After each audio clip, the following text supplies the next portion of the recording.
Hello my dear learners, myself Lekhanshu Singh, your chemical science educator. तो जैसा कि आप लोग जानते हैं CSIR नेट का एग्ज़ाम साल में 2 बार होता है। हर 6 महीने में आप लोगों का CSIR नेट एग्ज़ाम होता है। अभी रिसेंटली आपका एग्ज़ाम जून 2024 में है, फिर दिसंबर 2024 में होगा। तो बहुत सारे एस्पिरेंट्स इस CSIR नेट एग्ज़ाम की तैयारी करते हैं। ये एग्ज़ाम आपका chemical sciences, mathematical sciences, life sciences, अर्थ साइंसेज, फिजिकल साइंसेज, तो 5 डोमेन में होता है। एंड अगर हम बात करें तो पेपर पैटर्न ऑलमोस्ट सेम है, part A, part B and part C, right. तो यहाँ पर आज मैं part B and part C basically deal करती हूँ केमिकल साइंस में। तो आज हमारे साथ पार्ट ए के भी एडुकेटर यहाँ पर शामिल हैं एंड सर स्पेशलिस्ट हैं पार्ट ए के, क्योंकि कई सारे स्टूडेंट्स का यही डाउट रहता है कि पार्ट ए को कैसे टैकल करें with the part B and part C, क्योंकि जनरली जो part B and part C होता है वो हमारा कोर सब्जेक्ट होता है। तो बच्चे मोर फोकस्ड होते हैं कि बी एंड सी में कैसे स्कोर करें, और कहीं ना कहीं जो पार्ट ए है वो नेग्लेक्ट हो जाता है। तो कैसे उस पर फोकस करना है और उसका जो कंप्लीट एनालिसिस है वो आज सर हमारे साथ करेंगे। तो sir thank you ma'am, thank you. Students, part A जैसे मैम ने बताया कि पांचों डोमेन में वो कॉमन होता है। तो पार्ट ए आपका बहुत स्कोरिंग होता है। पार्ट ए आपको JRF दिलाने में बहुत हेल्प करता है, और बहुत सारे स्टूडेंट्स होते हैं जो कि डोमेन में काम करते हैं, उनका पार्ट सी वीक रह जाता है। पार्ट सी उनका थोड़ा कॉम्प्रिहेंसिव टाइप होता है, थोड़ा डिफिकल्ट क्वेश्चंस होते हैं, तो उनको लगता है कि ओवरऑल क्या होता है, हमें स्कोर को कैसे ना कैसे अपना स्कोर इंप्रूव करना है और मैम सिलेक्शन की तरफ जाना है। और अब कट ऑफ भी बढ़ता जा रहा है, कंपटीशन का लेवल भी इंक्रीज कर रहा है। तो स्टूडेंट्स का पार्ट ए में जैसे क्या होता है कि 20 क्वेश्चंस आते हैं, उसमें आपको 15 क्वेश्चन अटेम्प्ट करने होते हैं। फर्स्ट 15 क्वेश्चन ही आपके चेक किए जाते हैं और नेगेटिव मार्किंग भी होती है। तो इस एग्जामिनेशन सबसे ज़्यादा इंपॉर्टेंट तो एक्यूरेसी का है। आपको क्वेश्चंस आएगा, आप उसे अटेम्प्ट करोगे और आपका ठीक होगा तो मार्क्स मिलेगा, गलती हुई तो आप अपने स्कोर से पीछे जाते जाएंगे। तो पार्ट ए इसलिए इंपॉर्टेंट बन जाता है कि अगर उस पर अगर बच्चा थोड़ी मेहनत कर ले, एग्जामिनेशन से 2 से 3 महीने पहले भी अगर उसको सीरियसली पढ़ ले, तो वो उसमें अच्छा 30 नंबर का स्कोर वो कर सकता है। बहुत ही कुछ छोटे से चैप्टर्स होते हैं, आप वो हमारी क्लासेस में देखते हैं। हम लोग ऑलरेडी अनअकैडमी पर लाइव सेशंस लेते हैं, आपको वो क्लासेस से बहुत हेल्प मिलती होगी। Right ma'am? Yes ma'am. Sir mostly यहाँ पर जो स्टूडेंट्स होते हैं वो केमिस्ट्री पढ़ रहे होते हैं या फिर बायो पढ़ रहे होते हैं, राइट। तो मैथमेटिकल साइंस के स्टूडेंट्स को जहाँ तक मैं इंटरप्रेट कर सकती हूँ, फिर भी उन्हें एप्टीट्यूड का आइडिया होता है, बट जो केमिस्ट्री के बायो बैकग्राउंड से अगेंस्ट स्टूडेंट्स होते हैं तो उन्हें मैथ्स बहुत हार्ड लगती है। तो थोड़े से टिप्स एंड ट्रिक्स आप बच्चों के लिए यहाँ पर शेयर करें कि कौन से यूनिट्स हैं जो वो पहले पढ़ सकते हैं, क्या स्ट्रैटेजी अपना सकते हैं ताकि वो बी एंड सी के साथ पार्ट ए को टैकल कर सकें। राइट। मुझे पूरी उम्मीद है कि आप हमारी मैम के साथ क्लास करते होंगे और बाकी सारे इंडिया के टॉप एजुकेटर की क्लास देखते होंगे। पार्ट बी और पार्ट सी में आपको कोई प्रॉब्लम नहीं होगी।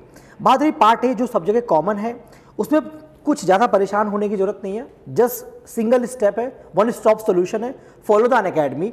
वहाँ पे हमारी पूरी टीम है, मैं आपके साथ खड़ा हूँ, सारे लाइव बैचेस लेकर हूँ आपके साथ। मॉक टेस्ट है, हमारे फ्री टेस्ट है, जिनको आप करके हमारी क्लासेस को ज्वाइन करके अपने कॉन्सेप्ट को कवर कर सकते हैं, प्रैक्टिस कर सकते हैं। और जैसे अगर बात करें पार्ट ए को थोड़ा डीप में जाने की कोशिश करें तो maths, reasoning, statistic, data interpretation, ये 4 सेक्शंस होते हैं जिनके अराउंड क्वेश्चंस पूछे जाते हैं। और इनमें क्या होता है, फिक्स नहीं होता है। कभी क्वेश्चन ज्योमेट्री से पिकअप हो गया तो कभी नंबर सिस्टम का क्वेश्चन ज़्यादा आ गया, कभी रीजनिंग में डायरेक्शन डिस्टेंस आ गया तो मिसिंग नंबर के क्वेश्चन आ गया, ब्लड रिलेशन क्वेश्चन आ गया, डेटा इंटरप्रिटेशन में पाई चार्ट के क्वेश्चन आ गए, परमुटेशन, कॉम्बिनेशन, प्रोबेबिलिटी आ गई। तो इसमें फिक्स नहीं होता है। बट विश्वास मानिए स्टूडेंट कि इसका लेवल बहुत नीचे होता है, इसका लेवल बहुत ही कम होता है। लेवल इसका ऐसा नहीं होता है कि आप बहुत ज़्यादा टाइम लगेगा आपको पढ़ने में, बहुत कम ड्यूरेशन में भी आप इसको प्रिपेयर कर सकते हैं। और रही बात पार्ट बी और पार्ट सी की, लेकर चलते हैं मैम के पास केमिस्ट्री के लिए।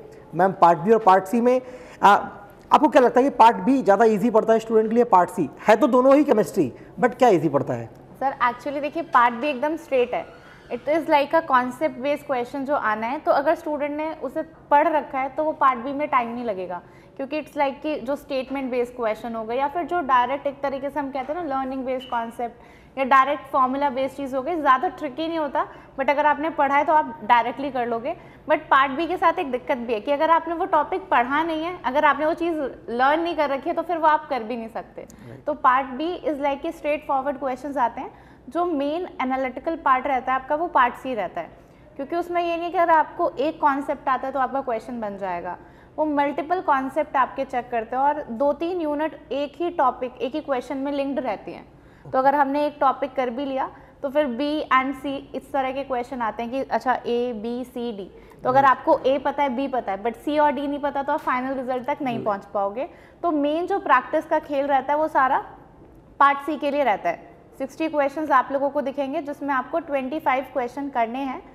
पहले ऐसे बोलते थे कि अगर 20-22 क्वेश्चन कर लिए तो हो जाएगा, बट अब एटलीस्ट 25 क्वेश्चंस आप अच्छे से करो, क्योंकि जो कट ऑफ है वो काफ़ी हाई जाने लगी है, क्योंकि कंपटीशन काफ़ी बढ़ रहा है। लास्ट ईयर भी जो कट ऑफ थी वो 120 मार्क्स 118 तक गई थी, तो यानी कि अब जो लेवल है कंपटीशन है वो इंक्रीज़ हो रहा है। तो जितना आप मैक्सिमम स्कोर कर सकते हो वो आप उससे ट्राई कीजिए। पार्ट सी में आप मैक्सिमम स्कोर कर ले, क्योंकि क्वेश्चन 4 मार्क्स का है, तो पार्ट सी से ज़्यादा गलतियाँ ना करें।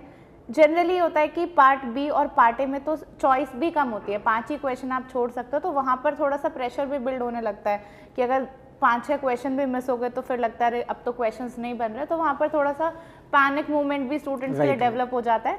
तो पार्ट सी अगर एक बार अच्छे से हो जाता है तो फिर काफ़ी पीसफुल हो जाते हो आप एग्जाम में। अगर आपने 1.5 घंटा पार्ट ए को दे दिया है, अच्छे से क्वेश्चंस कर लिए हैं, तो पार्ट बी और पार्ट ए आप बहुत रिलैक्स करके देखोगे। और मोस्टली यही होता है कि मेजरली जो स्टूडेंट्स पार्ट सी को अच्छे से सॉल्व कर लेते हैं तो कहीं ना कहीं 100 नंबर आपके बन गए, लगभग लगा लीजिए उसमें कुछ गलत भी हो गया तो फिर भी 80 मार्क्स तक आप पहुंच गए। अब 40 नंबर और चाहिए, तो जो पार्ट ए और पार्ट बी को आप पेशेंटली करेगा ना तो वो रैंक ले जाएगा अच्छी सारी, तो जो रैंक डिसाइडिंग होंगे फिर वो आप लोगों के लिए रहेंगे।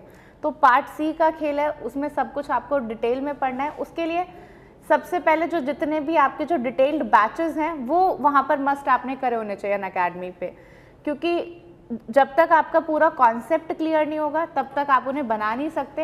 एंड बाकी जो पार्ट बी और पार्ट ए तो आई थिंक आप ही ले रहे हो यहाँ पर, तो जो पार्ट बी है वो आपका डायरेक्ट है, तो पार्ट सी के साथ पार्ट बी की भी तैयारी खुद ही हो जाएगी, उसके लिए अलग कुछ नहीं करना है। जैसा मैम हम लोग देखते हैं कि हमारे एग्जामिनेशन में सेक्शनल कट ऑफ नहीं होता है, part A part B part C को मिलाकर ही हमारा जो भी स्कोर बनता है उसके बिहाफ पे हमारा सिलेक्शन हो जाता है।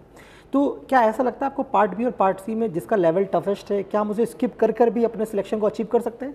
No sir, completely no. अब स्किप करके हम सिलेक्शन अचीव नहीं कर सकते, क्योंकि कंपटीशन ऑलरेडी बहुत टफ हो चुका है। ना ही हम किसी पार्ट को स्किप कर सकते हैं, ना ही किसी ब्रांच को स्किप कर सकते हैं कि फिजिकल या ऑर्गेनिक केमिस्ट्री कर लें, इनऑर्गेनिक छोड़ दें, तो ना ही हम केमिस्ट्री के किसी ब्रांच को छोड़ सकते हैं, ना ही किसी पार्ट को स्किप कर सकते हैं। राइट। एक और बहुत ज़्यादा अपॉर्चुनिटी वाला क्वेश्चन रहता है स्टूडेंट के लिए, सर मैंने नेट क्वालिफाई कर लिया है, मेरा JRF हो गया है, अब सर क्या मिलेगा? अब मेरे साथ हैं कि मैंने नेट क्वालिफाई कर लिया है सर मैम, अब मुझे समझ में नहीं आ रहा मैं कहाँ पे लेक्चरशिप के लिए ज्वाइन करूँ, या मेरे लिए क्या अपॉर्चुनिटीज़ हैं, क्या फेलोशिप वगैरह है। तो मैम क्या होता है after qualifying the JRF examination, क्या मिलता है स्टूडेंट्स को? हाँ, ये बहुत ही ज़्यादा स्टूडेंट्स का एक डाउट होता है कि JRF होता है बट उसे पता नहीं होता कैसे यूज़ करना है। तो सबसे पहले तो आप जितने भी हमारे इंडिया के प्रेस्टीजियस यूनिवर्सिटीज़ हो गए, IITs हो गए, आइजर्स हो गए, ISCs हो गए, NITs हो गए, नाइजर्स, नाइपर्स, तो ISC, आप इनमें से कुछ भी इंस्टीट्यूट ज्वाइन कर सकते हैं फॉर PhD। आप लोगों के पास JRF है तो आपको स्टाइपेंड मिलेगा monthly, that is also 37,000 per month. उसके साथ कंटीजेंसी ग्रांट अलग मिलता है, HRA आपको मिलता है रहने के लिए। एक तो हो गया आपकी PhD के फील्ड में आप जाइए, अच्छे प्रेस्टीजियस इंस्टीट्यूट से आप लोग यहाँ पर रिसर्च कर सकते हैं, और रिसर्च के बाद तो आपकी अलग एक डायरेक्शन बन जाती है करियर में। दूसरा, आप यहाँ पर असिस्टेंट प्रोफेसर बन सकते हैं, हमारी जितनी भी सेंट्रल यूनिवर्सिटीज़ हो गए, स्टेट यूनिवर्सिटीज़ हो गए, पढ़ा सकते हो आप अच्छे से कॉलेज स्टूडेंट्स को। उसी के साथ साथ जैसे कई सारे हमारे, जैसे केमिस्ट्री की अगर मैं बात करूं तो आप लोगों के प्राइवेट इंडस्ट्रीज़ में भी काफ़ी यहाँ पर एक स्कोप रहता है। आपके फार्मा इंडस्ट्रीज़ हो गए, आपकी जो पोस्ट होती है जूनियर केमिस्ट्री, इवन जो गेट भी अगर आप लोग क्वालिफाई करते हैं तो उसके साथ साथ नेट भी मांगा जाता है PSUs में, अगर आपके पास क्वालिफाइड है तो जूनियर केमिस्ट। तो ये सारी जो आपकी वैकेंसीज़ हैं वो भी अवेलेबल रहती हैं। साथ ही साथ अगर आप स्टेट रिक्रूटमेंट्स होते हैं जितने भी, और जो स्टेट बेस्ड आपकी जो जूनियर केमिस्ट, आपकी रिसर्च साइंटिस्ट, रिसर्च एसोसिएट की पोस्ट आती है, वो भी आप वहाँ फिल कर सकते हैं। मतलब एग्जामिनेशन क्वालिफाई करने के बाद स्टूडेंट हमारा फाइनेंशियल इंडिपेंडेंट हो जाता है। हाँ। अगर मैं as an teacher of mathematics मैं आपको बताऊं तो 5 साल में अराउंड आपको JRF करने पर 30 लाख तक का अमाउंट आपको रिसीव होता है गवर्नमेंट की तरफ से, और असिस्टेंट प्रोफेसर बन जाते हैं। आपका सपना होता है कि आप स्टूडेंट्स को पढ़ाएं, वो आपसे पढ़कर असिस्टेंट प्रोफेसर बने, तो ये जर्नी भी आप पूरी कर सकते हैं हमारे साथ जुड़कर, हमारे इंडिया के टॉप एजुकेटर के साथ जुड़कर। आप किसी भी ब्रांच से पढ़ते हैं, हमारे पास सारे सब्जेक्ट्स अवेलेबल है आपके लिए। और जो सबसे इम्पॉर्टेंट पार्ट है, पार्ट ए, जिसको हम कैटर करते हैं और आपको आपकी JRF की जर्नी तक पहुंचाते हैं। मैम कोई लास्ट पॉइंट आप कहना चाहते हो स्टूडेंट के लिए आने वाले अपकमिंग दिसंबर 2024 एग्जामिनेशन के लिए? स्टूडेंट्स में यहाँ पर एक मोस्ट इम्पॉर्टेंट पॉइंट बोलूँगी जो जून वाले स्टूडेंट्स के लिए है। सबसे पहले कि आप लोग फोकस करके तीनों पार्ट्स को अच्छे से करें और पार्ट सी को सबसे पहले ट्राई कीजिएगा अटेम्प्ट करने का, क्योंकि वो मैक्सिमम मार्क्स दिलाकर जाता है।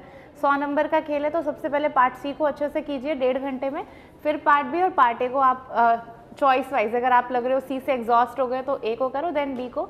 एंड जो दिसंबर के स्टूडेंट्स हैं उनके लिए मैं यहाँ पर बोलूँगी कि पहले कॉन्सेप्ट बिल्ड कर लो, क्योंकि कॉन्सेप्ट इज़ द की। अगर कॉन्सेप्ट अच्छे से हैं तो आप आगे की चीज़ें कर लेंगे।